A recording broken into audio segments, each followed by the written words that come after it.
The Arctic Winter Games are open! Tonight, the Arctic Winter Games are back after a 5-year break. But I also see the downside, what I'm going to lose, my lifestyle, our tradition. Plus, James Bay Cree voiced their concerns about a lithium mine. It was Gino's toughness and his skill that made him famous. However, it was his huge heart and generosity that kept him in the public eye. And a hero's memorial for a hockey legend.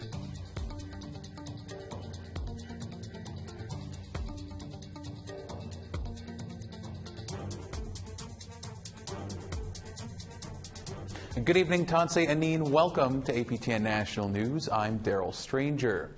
After a 5-year absence because of COVID, the Arctic Winter Games officially opened last night in Fort McMurray, Alberta, and a week of competition begins today. APTN's Chris Stewart was at the opening ceremonies.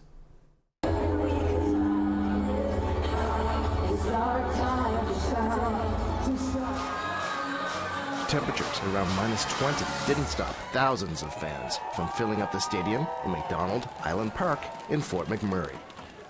They were here to watch the athletes from Alaska, Greenland, Sapmi from Finland, Norway, and Sweden compete with Canadian teams from the Northwest Territories, Nunavut, Quebec, Nunavut, and the Yukon.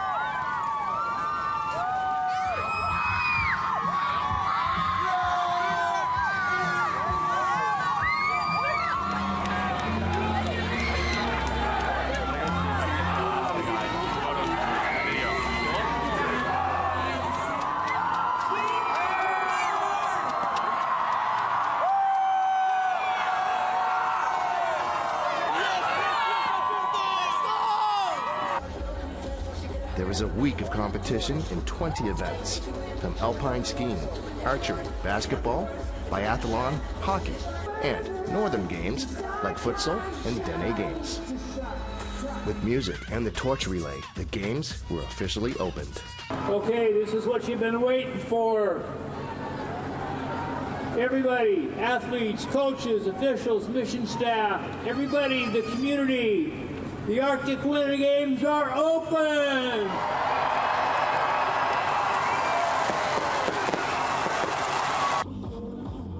The evening wrapped up with music from the Halusi Nation.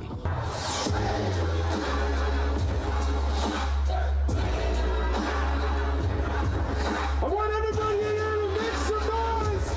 It was amazing. It was just, we've got the fireworks going behind me here.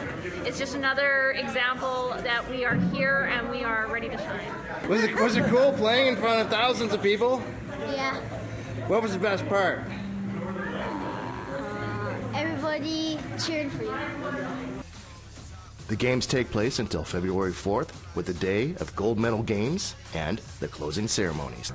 Chris Stewart, APTN National News, Fort McMurray, Alberta. Well, we want to hear what you think about the Arctic Winter Games finally being back. You can share with us your favorite event or moment, and here's how to continue that conversation. You can send your emails to news@aptn.ca, or you can leave a comment on aptnnews.ca. You can also find us on Facebook, Twitter, Instagram, YouTube, and TikTok.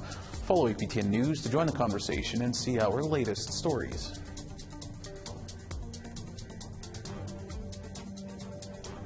The feds are ready to make the James Bay Lithium mine part of Canada's critical minerals strategy to domestically produce minerals needed for electric vehicles. But some Cree community members are concerned about how the mine will transform their traditional territory. Amelia Fournier has more. The vast territory of Iuichi has provided for the Cree since time immemorial. But now there's a new source of wealth located underneath the ground. I have mixed feelings. Yes, I see the potential of economy for this mine, but I also see the downside, what I'm going to lose, my lifestyle, our tradition. The James Bay Lithium mine will cut through Tallyman Brian Wapanakapo's trapline in the ancestral territory of the Cree of Eastmain in northern Quebec. It has been approved by the federal government, but that doesn't mean it's a done deal yet. The mine, proposed by the company Alchem Galaxy Resources Limited, hasn't received approval from Quebec. Before that happens, an independent environmental review body has to hold public hearings in affected communities. On January 24th, Wapanakapo outlined his concerns for hunters. This area where the mining project is going to be is one of our prime and key hunting areas. It's going to be affected. Wapanakapo wants to see more income security for hunters so they can get more equipment to continue their lifestyle. Every time there's a project happening around the area, for example, the hydro, the mining, the hunters are the ones who are most affected, and they're the least taken care of. The Cree from East Main at the public hearings asked several questions about how their community will be taken care of by the mining companies. I'd like to have a history lesson for Alchem. Is he a successful company? How many successful projects he had? Is there a storyline? Has he messed up his projects? I'd like to know. Consultations and studies in collaboration with the Cree Nation have been underway for the past 5 years, says Denis Couture, head of Alchem Galaxy Canadian operations. Couture said the mine will bring jobs and revenue to the Cree of Iuichi, but lithium mines can pose health and environmental risks. Concerns voiced at the public hearing echoed those of Ernie Moses, a tallyman whose trapline will be destroyed by the neighboring upcoming Rose lithium mine. At the public hearing on January 24th, he said he didn't fully support the James Bay lithium mine and wants to make sure community oversees the project. Couture promised that the company will continue the environmental and health monitoring process alongside trappers and the Cree Health Board. Rehabilitation money need to close, they will be put on the site right at the construction at beginning of operation. So if something happened year 5, year 10, year 15 after, the money will be parked in the bank account and we cannot do anything with this outcome. Even we go bankrupt, we cannot take that money. So the government will take that money and do the work.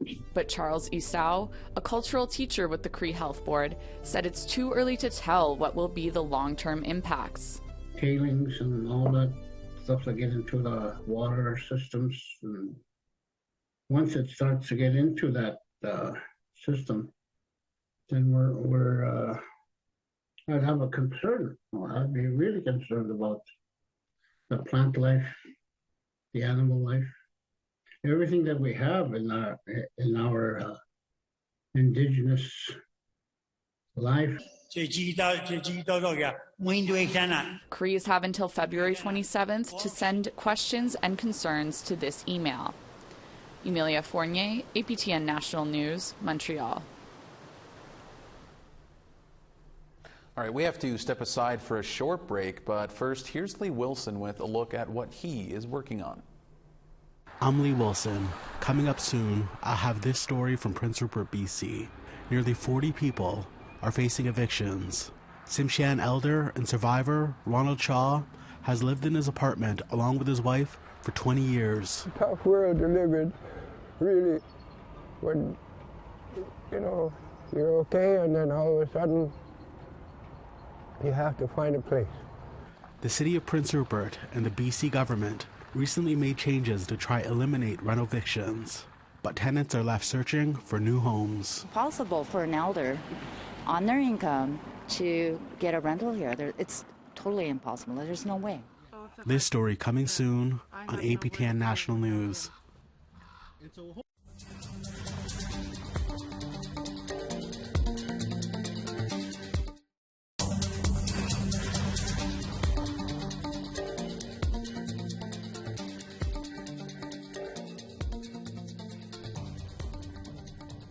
Welcome back to APTN National News. Parliament is back in session after a 6-week break. The healthcare crisis and the high cost of living are sure to dominate the first sitting of 2023. APTN's Fraser Needham has more. At a morning press conference, NDP leader Jagmeet Singh said his party would not stand for what he calls the government's endorsement of Ontario's move to privatize Medicare. I am surprised that Justin Trudeau now is applauding and supporting Doug Ford's for-profit privatization. It's a major flip-flop. Well, during question period, Conservative leader Pierre Poilievre railed against the Liberal government for failing to address rapidly rising prices. After 8 years of this Prime Minister, mortgage payments have doubled, up to $7,000 per month for an average house in Toronto. Rent prices have doubled, up to $2,500 a month for an average place in Toronto. The number of people eating at food banks has gone up to 1.5 million. Prime Minister Justin Trudeau defended his government. Mr. Speaker, over the past number of years, we've invested in supporting Canadians from coast to coast to coast, to lift families out of poverty, to help seniors make ends meet, to invest in low-income renters, to help people access dental care for their kids. Also on Monday, a parliamentary committee examined an Indigenous languages study. And on Tuesday, Nova Scotia Liberal Jaime Baptiste is expected to bring his concerns to another committee over proposed changes to the electoral boundaries in his riding. Fraser Needham, APTN National News, Ottawa. Inuit, like other Indigenous people, are overrepresented in the justice system. And with that in mind, the federal government recently announced just over $1 million in funding to the Nunatsiavut government. The programs include cultural awareness education for criminal professionals, family violence prevention, and other services. With Inuit-led lived experiences, the programs address crime and offer community-based justice services. According to Statistics Canada, Indigenous people represent 32% of people in federal prisons, but make up only 5% of the general population. With a population of just over 2,000, resources in the Inuit Labrador settlement area are low, and that includes justice services. Johan Lamp, president of Nunatsiavut, had this to say. Educate those professionals, the legal aid lawyers for clients who have to meet, in a bathroom because there are no facilities. Woodland caribou are a common sight along the Alaska Highway in the southern Yukon. While numbers of the southern lakes herd are on the rebound, some people say a stretch of highway in the territory's southern lakes region is becoming a major hazard for the herd. As Sarah Connors tells us, those concerned for the caribou are asking motorists to drive smart and slow down. Oh, these are just the caribou tracks, and... Don Taves is the chair of the Carcross Renewable Resources Council. He's pointing out some tracks that likely belong to the Carcross caribou herd, one of 3 herds in Yukon's Southern Lakes region. He says conservation efforts have helped the herd increase from 300 animals in the 1990s to around 1,500 today. But now the herd has another threat.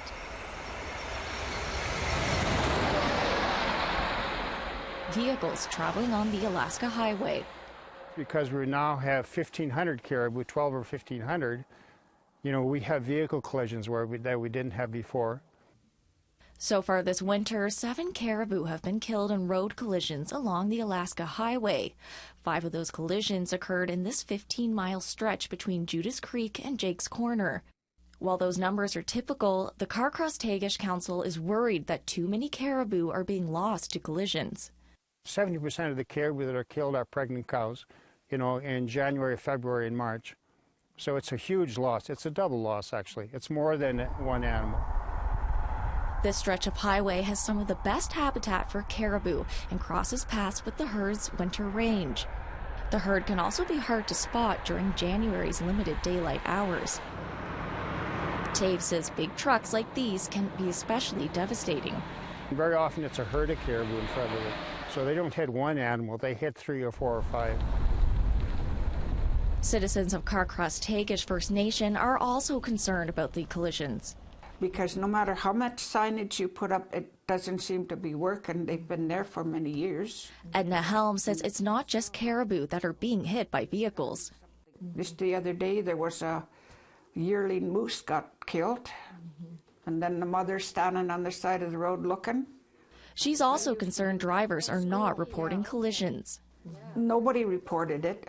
Nobody reports a lot of these things, so I think there might be a lot more hit because they can go off the side of the road and you won't find them. The herd, the range extends into that area. Taves says the council, along with the territorial departments of Environment and Highways and Public Works, are working to warn drivers. That includes installing lighted signs and clearing vegetation along the highway so motorists can spot caribou before it's too late. So you really have to be aware and slow down and drive smart, especially through this stretch of the Carcross caribou herd winter range. Since the highway is here to stay, Taves says the recovering caribou population depends on drivers being cautious. Sarah Connors, APTN National News, Marsh Lake. All right, it's time for one final break. When we come back, the story of a memorial for a hockey legend.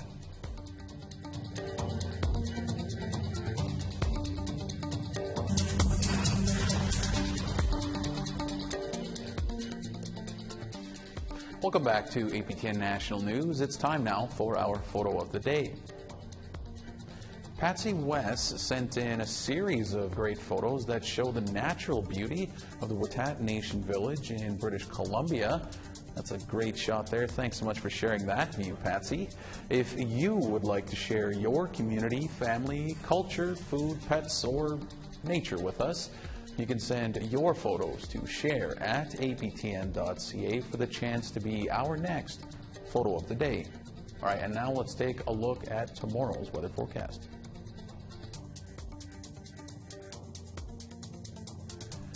We start over on the East Coast, the 0 in St. John's and -3 in Charlottetown. -30 in Coujwac and -22 in Happy Valley Goose Bay. -10 in Montreal and -11 in Quebec City. -9 in London and -5 in Toronto. -11 in snow in Timmins and -19 in Sioux Lookout.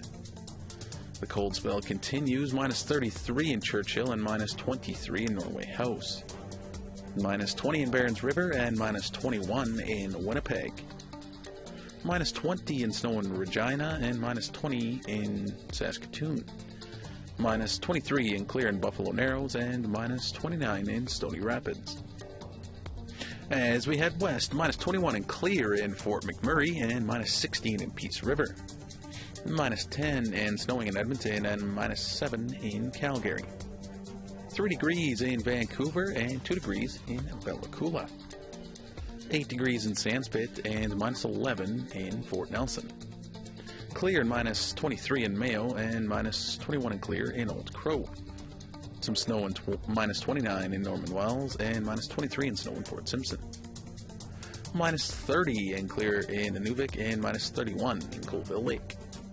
-29 in Cambridge Bay and -36 in Whale Cove. -27 in Resolute and -29 in Iqaluit.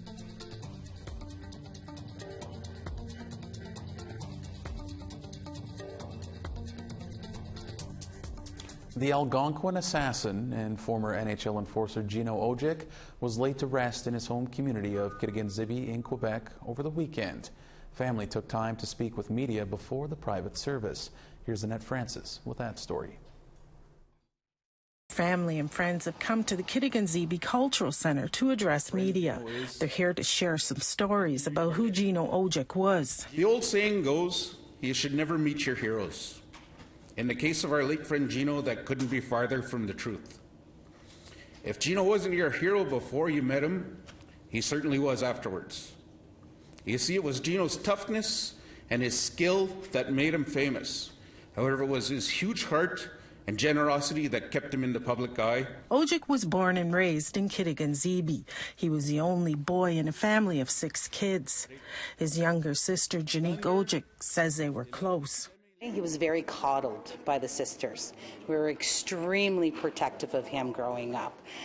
Even though he had his own and he was really good in hockey and he did these different things, the sisters, we just kind of coddled him. Odjick had 12 seasons as an enforcer for 4 NHL teams. including the Vancouver Canucks and Montreal Canadiens. 9 years ago, Odjick was diagnosed with a rare disease that affected his heart. He passed away on January 15th. I was shocked. We knew it was coming eventually. We didn't think it would be that soon, but the way I choose to look at it is after the first bout he had with that disease, we got an extra 9 years with him, and I count us very fortunate for that. 9-year-old Sebastian Mawadi is Odjick's grandson. Although he was too young to watch Papa Gino play in person, he's seen the highlights. He was a protector of lots of people. Whenever the other teams picked on one of his guys, he always attacked. But what he will miss most about Papa Gino? His kindness, generosity. He was unlike any other person I ever met. Janik says her brother was unbelievable, a kid from the res that accomplished many things in his 52 years. From meeting the Pope, Bryan Adams, and Bryan Adams loved Gino, and next thing you know, we look and Gino's on stage singing with Bryan Adams, sitting with George Jones, jamming out, like all of these things. He went to Japan, China, Switzerland, all over the world. He had that opportunity and he touched so many people. So when you look at that, it kind of makes you go, wow, he lived such a full life. According to Odjick's family, a celebration of life will be held at a later date, and there are discussions about creating a memorial to honor his legacy. And at Francis, APTN National News, Kitigan Zibi, Quebec. A web series out of Saskatchewan will be taking APTN's Lumi by storm on Valentine's Day, thanks to the network's Imaginative Pitch Contest in 2021. The Feather, a satirical newscast, won the prize. It's hosted by Danny Knight from the Muscatay First Nation and Sean Cuthand from the Little Pine First Nation. They discuss real news from a lighthearted point of view. A cross-country production, one of the writers and directors is Musqueam Lorette from Cowessess First Nation. Executive producer and writer Ryan Moccasin from the Soto First Nation says the 6 short-form episodes start on APTN Lumi on February the 14th. Moccasin says what started out as a web series before the pandemic has evolved into being aired on APTN Lumi. But it kind of transformed into this video-based project where we emulate real news, but from a funny perspective. So think about like the Daily Show, except all Indigenous, and it's all written by Indigenous people, me and 3 other writers. Well, scientists have found an unexpected discovery on Mars, a formation resembling the face of a bear. The photo was taken by the camera on NASA's Mars Reconnaissance Orbiter. Scientists say the bear's head is actually a surface fracture, and the eyes were formed by 2 craters. The bear's snout, they say, could be a collapsed structure like a volcanic vent. Well, that is certainly something to look at, and we'll have to check it out a little more clearly maybe. If you missed anything from our show tonight or want to learn more about any of our stories, our website, aptnnews.ca, has you covered. That is all we have for you tonight. I'm Daryl Stranger. Thank you so much for joining us. Miigwech, and have a great night.